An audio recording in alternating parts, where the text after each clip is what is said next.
स्वागत है आपका आज की इस नए वीडियो में जो है हमारा पॉलिटी से रिलेटेड संविधान सभा। दोस्तों, इस वीडियो को लास्ट तक देखिएगा और समझने का प्रयास करिएगा कि संविधान सभा का विकास कैसे एक क्रम में होता है। और लास्ट तक देखने के बाद जब आप इसको लास्ट तक देखेंगे वीडियो तो आप समझ पाएंगे कि संविधान सभा का निर्माण कैसे होगा। और देखने के बाद किसी भी मानक बुक से आप इसका नोट्स बना के चीज़ों को समझने का प्रयास करिए। दोस्तों, संविधान सभा की बात करें तो सबसे पहले थोड़ा इसकी ऐतिहासिक पृष्ठभूमि को देखते हैं, चीज़ों को इतिहास से पीछे से कोरिलेट करके सीखने का प्रयास करते हैं। मित्रों, सन 1600 ईस्वी में महारानी एलिजाबेथ प्रथम के शासनकाल में ईस्ट इंडिया कंपनी भारत में व्यापार करने के उद्देश्य से आई और उसके बाद वह तरह तरह के कानून और नियम बना के भारत में शासन करने का प्रयास किया। 1757 में जब उसने प्लासी का युद्ध और 1764 में जब उसने बक्सर का युद्ध जीत लिया तो उसने बंगाल, उड़ीसा और बिहार के दीवानी क्षेत्रों पर भी अधिकार प्राप्त कर लिया। मतलब दीवानी क्षेत्र का मतलब वहाँ पे राजस्व और न्यायालय से संबंधित सब निर्णय की शक्ति उनके हाथ में आ गई। और 1773 के रेगुलेटिंग एक्ट पास करके उन लोगों ने तरह तरह का नियम और कानून बनाना शुरू किया। और 1773 के रेगुलेटिंग एक्ट से ही भारत के संवैधानिक विकास का क्रम चालू होता है। 1784 में पिट्स इंडिया एक्ट आता है, 1793 में फिर चार्टर एक्ट आता है और तरह तरह के एक्ट आते हैं। ये क्रिया 1857 तक चलती है। और 1857 में जब महान क्रांति या सिपाही विद्रोह होता है तो उसके बाद ये सत्ता ब्रिटिश ताज या ब्रिटिश क्राउन के हाथों में चली जाती है और ब्रिटेन की जो संसद है वह सीधे सत्ता अपने हाथों में ले लेती है और अपने वहाँ से कानून बना के भारत को संचालित करती है। दोस्तों, इसी बीच 1946 को कैबिनेट मिशन योजना भारत आई। समझने का प्रयास करिएगा कि 1946 में कैबिनेट मिशन योजना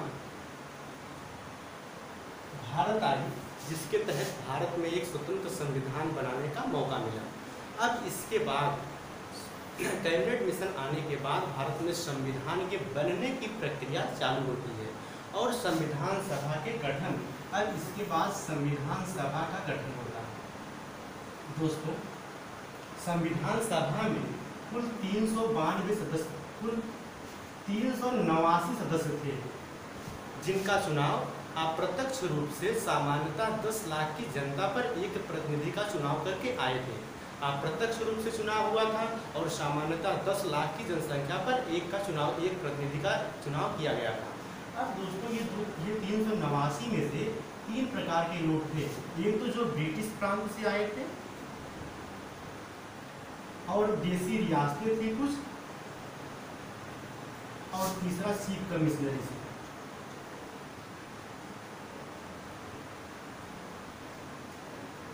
दोस्तों, ब्रिटिश प्रांत से, ब्रिटिश मंत्रिमंडल से, ब्रिटिश समूह से टोटल 292 सदस्य थे।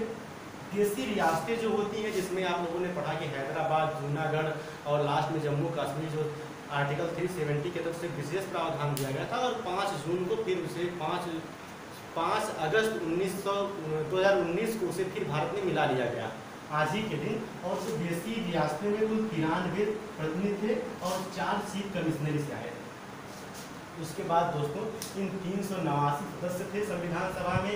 292 ब्रिटिश प्रांत से थे, 93 देसी रियासतों से थी और 4 चीफ कमिश्नरी से थे। याद करिएगा, अप्रत्यक्ष रूप से चुनाव हुआ था। 10 लाख की जनसंख्या पर एक सदस्य का सामान्यतः चुनाव हुआ था, एक सदस्य का, और 292 ब्रिटिश प्रांत से थे, 93 देसी रियासतों से और 4 चीफ कमिश्नरी से। अब उसके बाद दोस्तों, वीडियो को लास्ट तक देखने का प्रयास करिएगा और चीज़ों को दूसरे से कोरिलेट करके समझने का प्रयास करेंगे तो चीज़ें थोड़ी सी आसान हो जाएगी। इसके बाद दोस्तों, 9 दिसंबर 1946 को, 9 दिसंबर डेट याद रखिएगा, 9 दिसंबर 1946 को संविधान सभा की पहली बैठक की गई, जिसके अध्यक्ष उस संविधान सभा में सबसे बुजुर्ग सदस्य डॉक्टर सच्चिदानंद सिन्हा को नियुक्त किया गया। इसके जो अध्यक्ष थे, अस्थायी अध्यक्ष थे। दोस्तों, बहुत इंपॉर्टेंट पॉइंट ये याद कर लीजिएगा कि अस्थायी सदस्य इसके सबसे संविधान सभा के सबसे बुजुर्ग सदस्य डॉक्टर सच्चिदानंद सिन्हा, डॉक्टर सच्चिदानंद सिन्हा को नियुक्त किया गया। दोस्तों मुस्लिम लीग ने, मुस्लिम समुदाय ने इस सभा का पूर्ण रूप से बहिष्कार किया। परिणाम स्वरूप 2 दिन बाद 11 दिसंबर 1946 को इसकी दूसरी बैठक हुई, जिसमें अस्थायी रूप से डॉक्टर राजेंद्र प्रसाद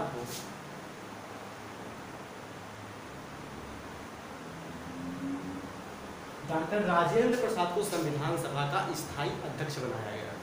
उसके बाद दोस्तों फिर 2 दिन के अंतराल पे 13 दिसंबर 1946 को पंडित जवाहरलाल नेहरू द्वारा उद्देश्य प्रस्ताव पारित किया गया। उद्देश्य प्रस्ताव पारित किया गया पीटी नेहरू द्वारा। उसके बाद दोस्तों उद्देश्य प्रस्ताव को जन सहमति द्वारा 1947 में मान लिया गया।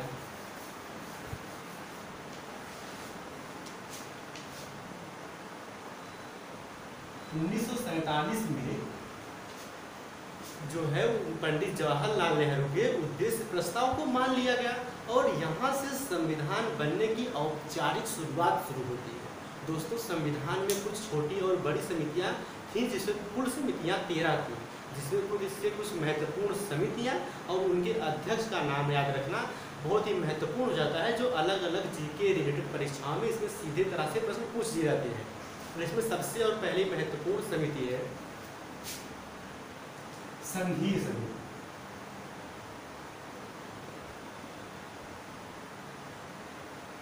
जब भी संघीय समिति आए, संघ की बात आए, फेडरल की बात आए, तो दोस्तों याद रखिएगा इसके अध्यक्ष पीटी नेहरू यानी पंडित जवाहरलाल नेहरू थे। पंडित जवाहरलाल नेहरू थे।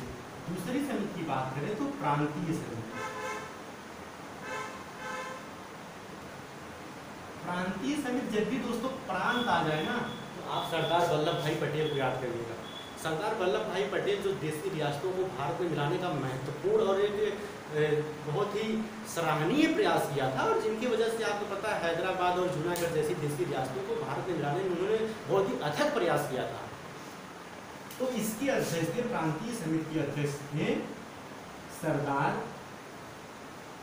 वल्लभ भाई पटेल। सरदार वल्लभ भाई पटेल। दोस्तों बाइलिंगुअल हो जाना, कहीं पे इंग्लिश कहीं पे हिंदी, उसे कंफ्यूज नहीं होना है, चीज़ों को समझने का प्रयास करना है। और तीसरी जो थी संचालन समिति।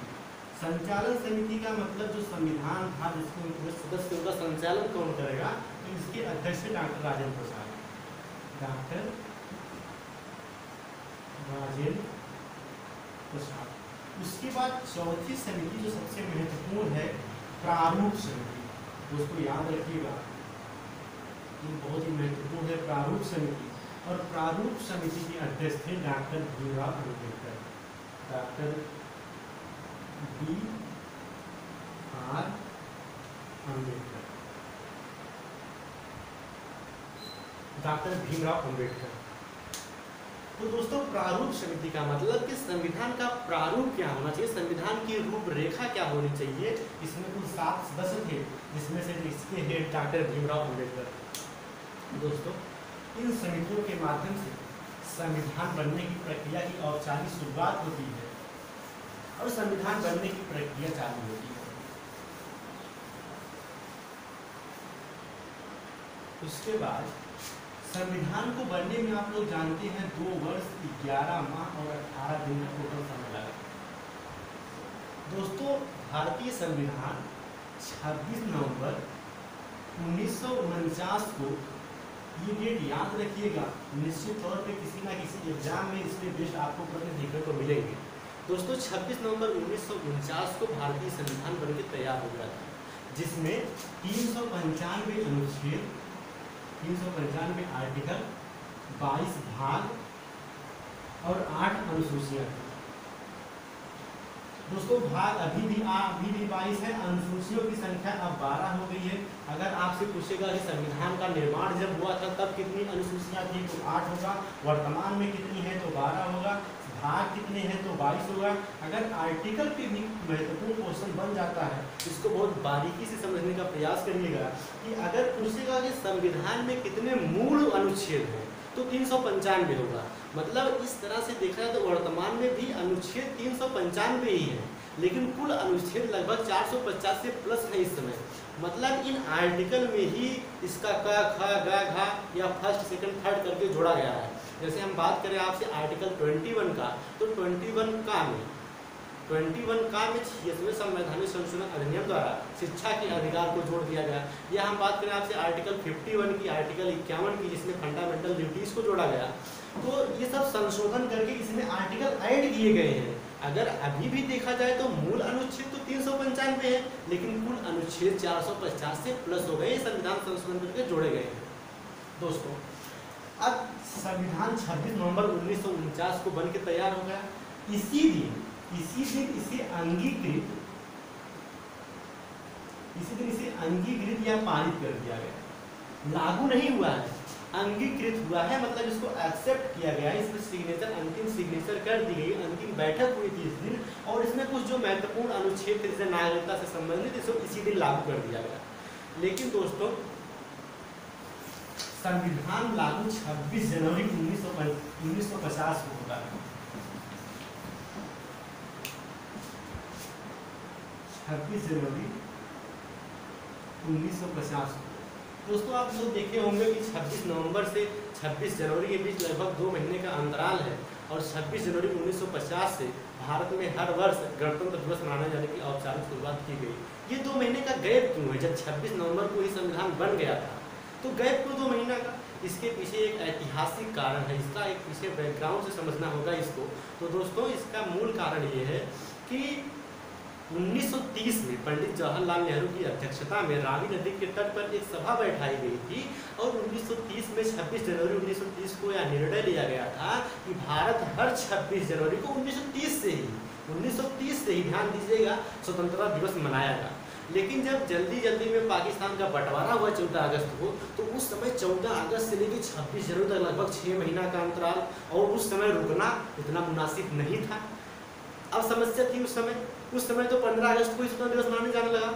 अब इस समय 2 महीने का अंतराल था, तो संविधान सभा के जो सदस्य थे उन लोगों ने सोचा कि भारतीय संविधान में या भारतीय इतिहास में जब 26 जनवरी का दिन इतना महत्वपूर्ण है, तो इसकी मर्यादा को बचाने के लिए 2 महीना और डिले करके 26 जनवरी 1950 से भारत में गणतंत्र दिवस मनाया जाएगा। तो ये रहा संविधान के निर्माण की प्रक्रिया का कई बहुत बेसिक चीज़ें मैंने इसे बता रखी है। आप इसको पूरा देखने और समझने का प्रयास करिएगा। एक बार पूरी चीज़ों को रिकॉल कर लेते हैं फिर से, और उसके बाद आप लोग अपने बुक से देखकर इसका एक शार्ट नोट बना लीजिएगा। तो सबसे पहले समझने का प्रयास करते हैं दोस्तों। 1946 में सबसे पहले कैबिनेट मिशन योजना भारत में आती है, जिसके तहत भारत के संविधान निर्माण करने की प्रक्रिया शुरू होती है। संविधान सभा के सदस्यों का चुनाव सामान्यतः 10 लाख की जनसंख्या पर एक का किया गया था, जो इनडायरेक्ट रूप से हुआ था।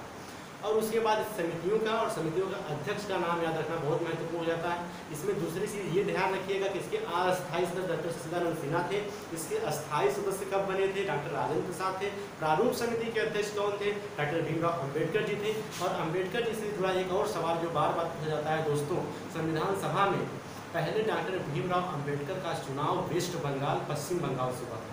लेकिन माउंटबेटन योजना जब भारत में आई, उसके तहत जब भारत का विभाजन कर दिया गया, तो वेस्ट बंगाल वाला हिस्सा पाकिस्तान में चला गया। आप लोगों को अगर थोड़ा सा और नॉलेज हो या फिर समझने का प्रयास करिए कि जब देश आज़ाद हुआ था तो पाकिस्तान दो पार्ट थे पाकिस्तान का। एक पूर्वी पाकिस्तान था जो वर्तमान का बांग्लादेश है, और एक पश्चिमी पाकिस्तान था। जो पूर्वी पाकिस्तान से इंदिरा गांधी की सरकार में इसे पूर्ण रूप से अलग करके स्वतंत्र राष्ट्र का दर्जा दिया गया। तो जब बंटवारा हो गया भारत पाकिस्तान का, तो डॉक्टर भीमराव अम्बेडकर का चयन वहाँ से हट गया। फिर उनका चयन एक उपचुनाव कराकर उन्हें बॉम्बे से चुनकर संविधान सभा में लाया गया, जिन्होंने संविधान सभा के निर्माण प्रक्रिया में एक महत्वपूर्ण भूमिका निभाई। दोस्तों ये वीडियो बेसिकली बहुत ही इंपॉर्टेंट साबित होगा बनारस हिंदू यूनिवर्सिटी के एंट्रेंस एग्जामिनेशन स्पेशल BA के लिए और इलाहाबाद यूनिवर्सिटी के लिए। ये वीडियो आप समझने का प्रयास करिएगा और एक शार्ट नोट बनाइएगा। अगर ये वीडियो अच्छा लगे तो लाइक करिएगा, अगर अच्छा नहीं लगे तो ज़रूर डिसलाइक करिएगा, और कमेंट में लिख के बताइएगा कि हमने ये वीडियो इसलिए डिसलाइक करिए। आप ये चीज़ को सुधारने का प्रयास करिए। अभी शुरुआत है दोस्तों, चीज़ें धीरे धीरे सुधरेंगी, धीरे धीरे तो सुधार देखने को मिलेगा आपको। धन्यवाद।